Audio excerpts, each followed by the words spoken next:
Welcome to Dodger Parade Day number 2. I was there last year. Probably didn't post anything about it on YouTube, but I could do that later. Um, Probably wasn't much to post, really. I mean, it's on my Instagram account. Do More Now 8, DOMORE, the number 8. Or, sorry, DOMORENOW, the number 8. Do More Now. Used to be Funko Pop page, but I ain't been doing nothing with that in a long time. So, been more Dodger posting because of all the, the postseason playoffs winning and championship winning. So, I do have that new championship shirt. It's soaking wet because I was in my costume and whatnot or whatever. But, yeah, Dodger gang, representing all day, every day. And, yeah. So, yeah, just came to celebrate it a little publicly in regard to that. Considering I'm just coming back, or leaving rather, from the parade itself. So hold on a sec. There we go.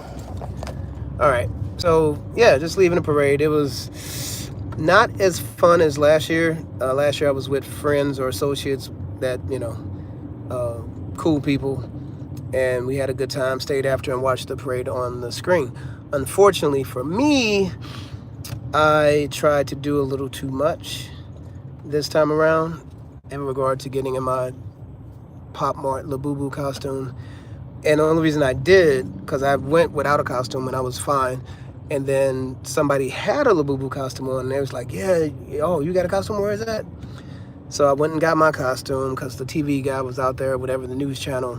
And by the time I got back out there, the news channel was across the street. And then I had to, if you've ever been to a parade, it's not easy to cross the street because they actually cut off crossing the street after a certain time. So I got to cross the street, but of course I'm like a freaking celebrity in a Labubu costume. So everybody was asking for pictures. And so by the time I got over there, couldn't even find the news people.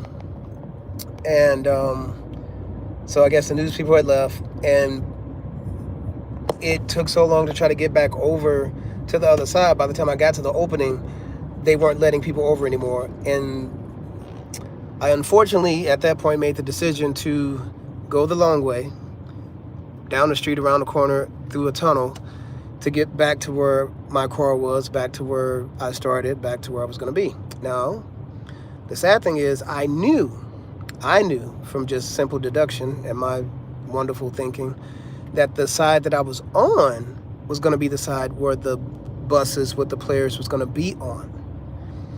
Now, of course, you'll still see them on the other side of the street, but there will be a whole lane separating you. And for whatever reason, I can't explain it. I think part of it was me thinking that I'd rather be on the side where my car is, so that way when it's over, I can get to it. But I didn't take into consideration, well, I mean, I did, I just thought I would be okay. And maybe I was okay, but doing that in the suit took a toll on me. It was way too much because it was a long walk, and then I had to go up some stairs and this, that, and the third. I was able to stop at a Starbucks and get some water, but it was way too much for me considering I hadn't eaten, hadn't had much water, and also probably had like less than 4 hours sleep. So all of those things in conjunction did not help the situation, and that's all on me. That's all on me, and I'm gonna get in trouble for it. But and then also my foot is hurting, and I don't know what that has to do with. Maybe when I was squatting for an probably trying to gather myself. But anyway, excuse me. I wanted to continue my conversation about the whole Microsoft thing, because obviously that's what I made this channel for. Even though I was thinking I was gonna kind of change gears and do some other stuff on here, and I might still do that. But I do want to say that, I've given the example before, I'll give it again. for those people who think that, console wars is immature, this, that, and the third, or whatever, like, you know what? Unfortunately, you're immature and your thinking is immature, because there's nothing wrong with so-called console war or console warring. Like, so here's the thing. By definition, people consider it console warring if you talk negative about another console company, whatever, like Microsoft Xbox product, Sony PlayStation product, Nintendo Switch, or whatever product. If you talk negative about those products, then you're console warring. You know what? Shut up, screw you. Like, you sound stupid, because the reality is, if I don't like McDonald's, I'm gonna say I don't like McDonald's. Nobody goes, oh, you're fast food warring. Nobody says that. They respect the fact that you don't like McDonald's and you don't eat it. And if you say something negative about it, nobody cares. There are people that don't like Domino's. There are people that don't like Pizza Hut. There are people who don't like certain ice cream flavors. There are people that don't like a lot of stuff. People who don't like Toyota cars. And nobody says, oh, you're car warring. Like, nobody says that stupid stuff. Why? Because it's stupid. So it's funny to me that people want to act like you're the one that's immature because you're talking bad about a product that you don't like. No, that's, oh my gosh, it's really gaslighting and stupidity times 10, and it's brainwashing, and again, if grown men and adults of all ages and people of all ages can support and champion a team of players and people that they don't know, never met, buy jerseys and hats and all this paraphernalia, whatever, scream to the top of their lungs, paint their faces, put on costumes, whole 9 yards, to support their team, do it all year, cry if they don't do something, get mad, curse, throw stuff at the TV, and all that over sports. And yet you think people are immature if they say something bad about a product they don't like. You tell me who's stupid. Because I'll guarantee you, I promise you, I know who's immature and stupid. It's the people that's saying that console warring is that. Now, are there extreme situations? Of course, there's extreme situations in everything. There's always extremes in everything. There's a saying, too much of a good thing is a bad thing, right? You can overdo anything. You can overdo anything. You can drink too much water. You can walk too much. You can exercise too much. You can eat too much. There are a lot of good things you can do too much. So if there's something that's like borderline, iffy, like dogging somebody else or whatever, talking negative, there's a limit to it. No, you don't want to be ridiculous and really idiotic and pitiful and say stuff like, oh, there's a game you don't like, so I'm going to talk negative about the people making the game. That's ridiculous. That's ridiculous. Obviously, for the intelligent people, because ain't no point in me trying to talk to dumb people, but to the intelligent people, there is a difference and there's a level in which you can take something that's considered too far. But just on a core basis of looking at a company like Microsoft, which is a monopoly company, a company with monopolistic practices since inception, very deceptive company with deceptive creator behind it. If you know the history and you know the truth about it, just do your history and find out. They did some illegal things to get the foothold that they have over the PC market. There's nothing good about Microsoft, honestly. They may, again, when you're talking about people, when you're talking about people, there might be people that work at the company that are good people, but that's the case at every company, right? The company, unfortunately, is made up of people, and there might be good people at the company, but the company still has a system that the people have to work within, just like the country we live in. It's a system. Is the system perfect? No. Is the system innocent and just and right? No. And so the type of person that runs the system is going to determine the experience that you have in that system and the experience that you have with any interaction with that entity, whether it be a company, a government, a school, a marriage, anything. So a team, whatever. So, so a lot of things that you have to kind of have your mind at a certain level of understanding to even have a mature conversation about things. And even these things in regard to gaming and gaming on a console, a home console. Now, being somebody who was around and playing games before Microsoft even thought about getting into the gaming industry, it didn't push my buttons. It didn't appeal to me. I was not swayed by the attention and the hoopla or whatever. I was content with PlayStation 2. My experience on the PlayStation 2. I was content with my experiences with Nintendo prior to that. The 4 was the last Nintendo console I had prior to getting the PS2. I did get a Wii. I did get a Switch. Not getting a Switch 2. Not going to support a company that thinks it's okay to charge somebody $80 for a game system, or well, games on a system that are over 5 years old in technology and what they can provide you. Like, there's never going to be a game on the Switch 2 that looks better than a game on a PlayStation 4 Pro. Whether regular PlayStation or PlayStation 4 Pro, you're not going to have games on the Switch 2 that look better than that. Now, will they be brighter, perhaps?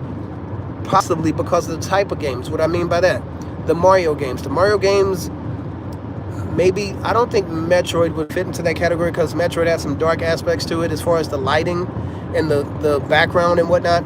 But like your Mario type games, Kirby, those kind of games, they have the likelihood, high probability of being very bright on the screen and colorful, which you just don't see in a lot of games in general. You just don't. And honestly, that's something that games like, or platforms like Xbox, Microsoft, and Sony PlayStation really should take advantage of and actually do that. Now, to be honest, PlayStation did it with 2 games, in my opinion, and that would be Sackboy, the last Sackboy that came out on PS5, and of course 4 because of, cross-gen, but also Astrobot, and there was even that Bug Snacks games, which I don't know how good that was. I wasn't a fan of it, but those type of games do give a chance for you to have different colors, brighter colors, different type of, and again, it's a genre for a niche market or a certain group of people. Everybody's not going to be into those games, but just having the type of games that are attractive to a bigger audience just because of the color palette, just because of the brightness and funness of those type of games, if you design them in a fun way. So anyway, so there's that. Obviously I got to be smart with what I'm doing as I'm driving, but and I don't have my holder anymore. Still just haven't replaced it. Wasn't a priority.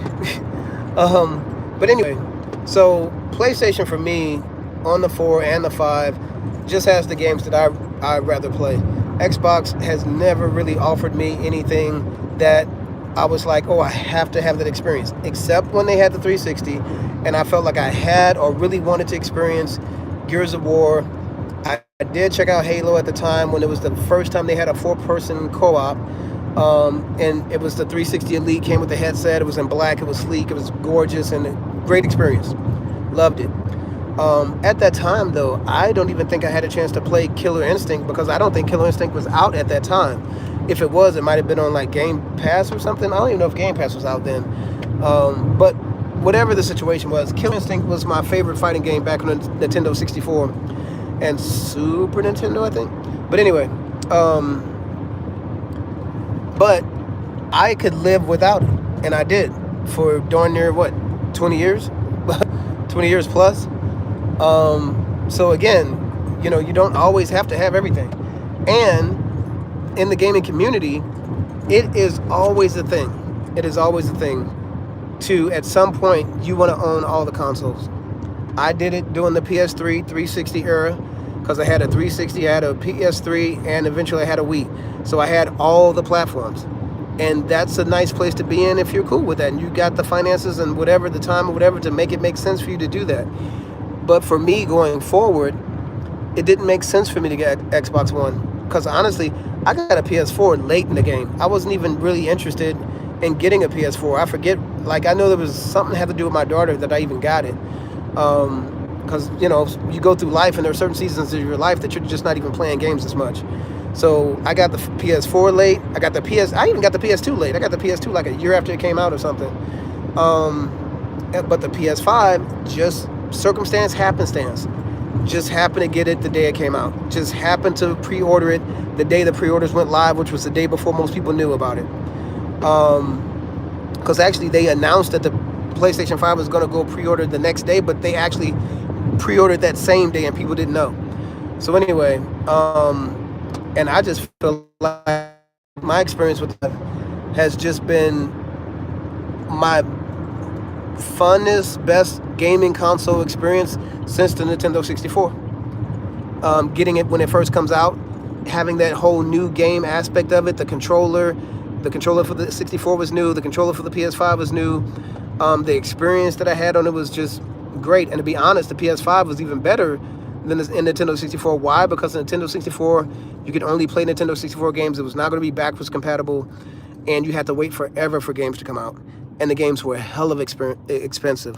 The games were $74, $64, $80.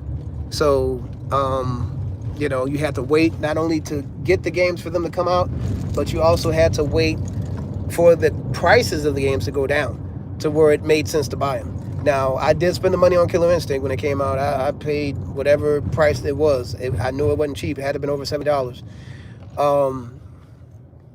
So, but again, and that's in the freaking 90s. And here we are, 2025. And I'm not willing to pay $80 for what the Switch 2 offers. And I'm also not willing to pay $500 for a game console that's not as good as the PS5.